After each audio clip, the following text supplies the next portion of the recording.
जी नमस्कार, मैं हूं सुनील सिंह और आप देख रहे हैं आज़ाद सिपाही। इस वक्त हम झारखंड की राजधानी रांची के ऐतिहासिक मोरहाबादी मैदान में मौजूद हैं और यहां पर डिलिस्टिंग के खिलाफ हुई रैली के विरोध में आदिवासी एकता महारैली का आयोजन किया जा रहा है।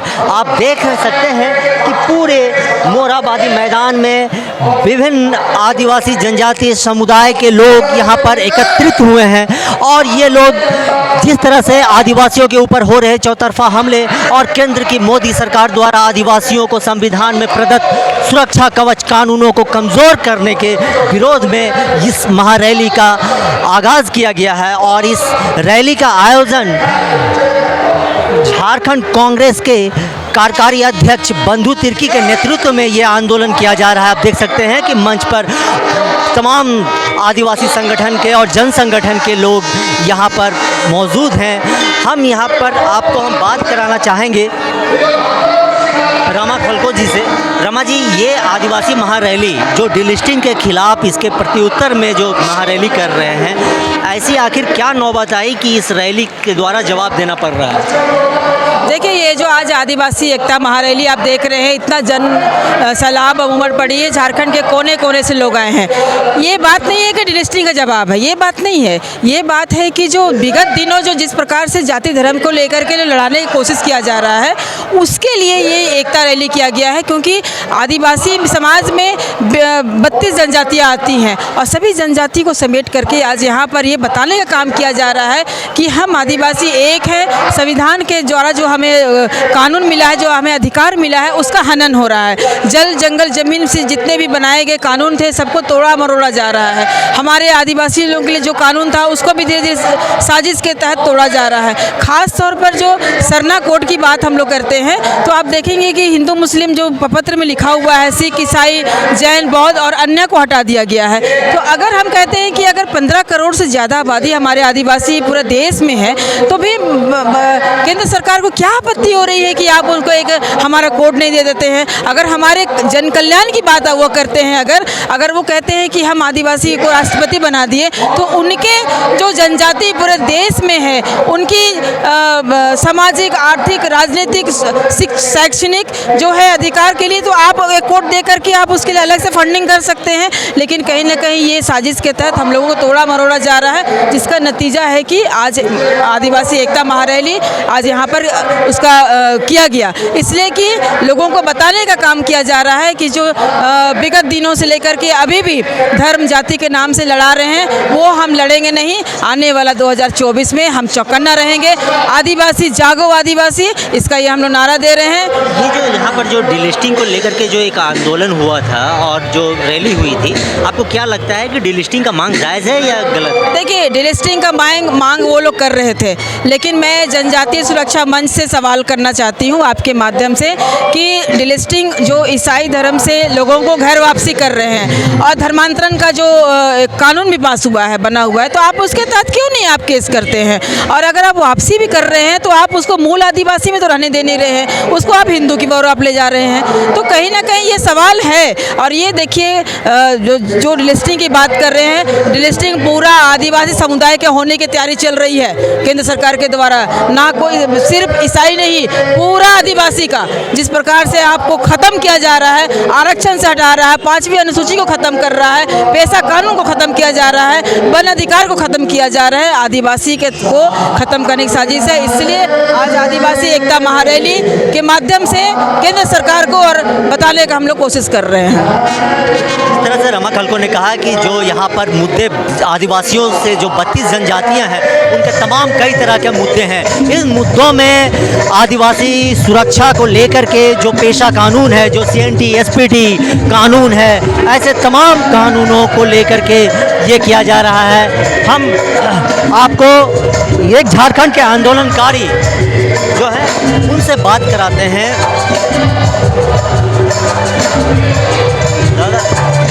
ये महारैली को लेकर के जिस तरह से डिलिस्टिंग के लिए ये आंदोलन चलाया जा रहा है, एकता रैली निकाल रहे हैं, आपको क्या लगता है कि आदिवासियों के लिए जो जनजाति सुरक्षा मंच के द्वारा जो मांग उठाया गया था डिलिस्टिंग की, वो मांग क्या जायज़ है या नाजायज़ है? देखिए, ये कोई मुद्दा ही नहीं है।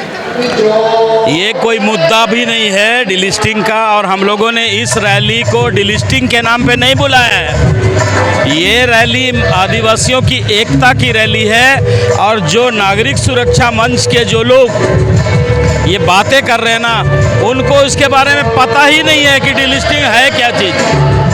तो ये बेकार की बातें, फजूल की बातें हैं। ये एक राजनीतिक एजेंडा के तौर पर भारतीय जनता पार्टी के जरिए उछाला गया है, ताकि धर्म के नाम पे यहाँ के लोगों को बांट लिया जाए, यहाँ के लोगों को कमज़ोर कर दिया जाए। और असल में इसके पीछे मकसद यही है कि इनको कमज़ोर करके और इनकी ज़मीनों पर कब्जा किया जाए, इनकी ज़मीनों को हथियाया जाए। यही विशेष मकसद है इस पूरे प्रोपेगेंडा का। तो ये सिर्फ पॉलिटिकल प्रोपेगेंडा है, ये कोई मुद्दा ही नहीं है। हमारे लिए ये कोई मुद्दा नहीं है। ये पूरी तरह से चुनावी रणनीति के तहत इन लोगों ने इस प्रोपेगेंडा को उछाला है, ताकि आदिवासी समाज दो टुकड़ों में बंट जाए। दादा, आप तो झारखंड आंदोलनकारी भी रहे हैं लगातार, जो है क्या कि आजसू के आप प्रथम अध्यक्ष भी रहे थे, जिस समय में फाउंडर मेंबर रहे हैं। क्या लगता है कि झारखंड अलग हुए, जो जिन मुद्दों पर झारखंड अलग हुआ था, क्या अब तक वो आदिवासियों को वो हक और अधिकार मिला है? हालांकि अब तक जो है झारखंड में आदिवासी मुख्यमंत्री ही रहे हैं, एक को छोड़ करके। देखिए, यही बात हम लोगों ने यहाँ कहा रैली में कि हम जो भी बात कर रहे हैं उस संविधान के तहत आदिवासियों को जो अधिकार मिला है, हम वही बात यहाँ कर रहे हैं कि संविधान में एक एक चीज़ों के लिए अधिकार परिभाषित कर दिए गए हैं। ज़मीन की सुरक्षा कैसे होगी, CNT एक्ट का क्लोज को 9वीं अनुसूची में डाला गया है। झारखंड के जंगलों की सुरक्षा कैसे होगी, वनाधिकार का कानून लाया गया है जंगल के अंदर में।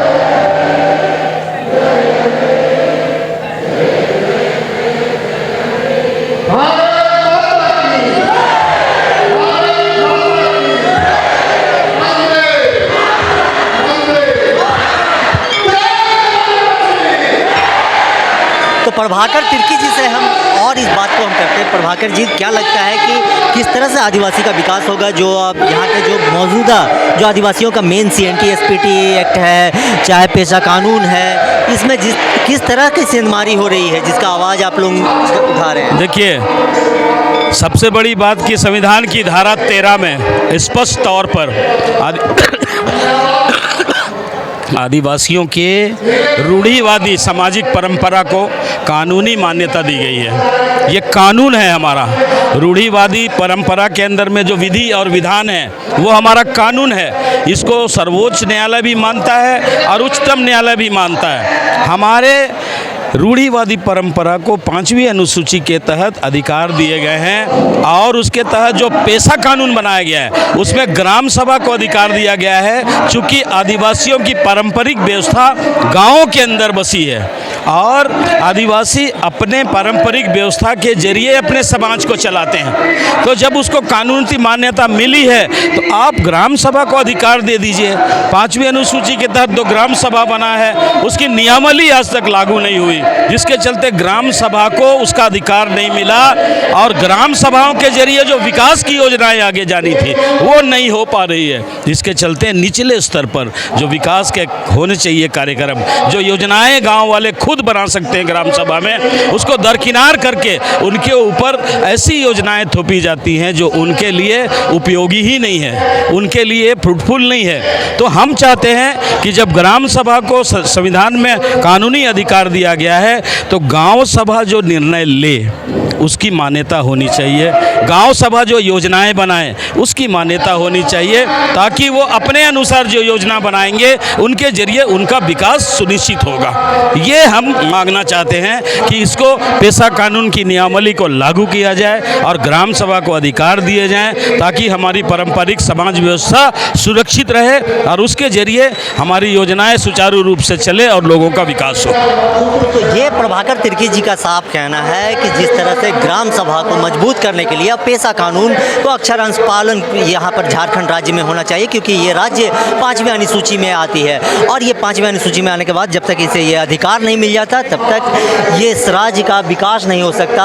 हम आपको यहाँ पर अब बात कराते हैं, प्रदीप बालमुचु जी हैं। प्रदीप बालमुचु जी, इस महारैली के द्वारा क्या कुछ मांगे आप लोग लेकर के आए हैं? देखिए, सबसे बड़ी बात है कि जिस तरह से ये बीजेपी सरकार आदिवासियों के बीच में फूट डालना चाह रही है और ये बीजेपी की नीति रही है शुरू से कि फूट डोलो राज करो, और पूरे देश में भी यही हालात हैं। कहीं ना कहीं धर्म के नाम पे, कहीं समाज के नाम से बांटा जा रहा है और यही हालत इस रांची में भी है, झारखंड में भी है। और इसलिए इस बात की बड़ी आवश्यकता है कि ऐसे शक्तियाँ जो समाज को तोड़ना चाहती है उससे बदला लेने, उसका सामना करने के लिए हम लोग को एकजुट होना है और उसी के लिए आज ये रैली है कि एकजुटता दिखाकर हम आने वाले समय जो हमारी चुनौतियाँ हैं उसका सामना कर सकें। ये थे प्रदीप बालमुचु जी, जिन्होंने कहा कि इस तरह की जो एकता है ये दिखाने की ज़रूरत है।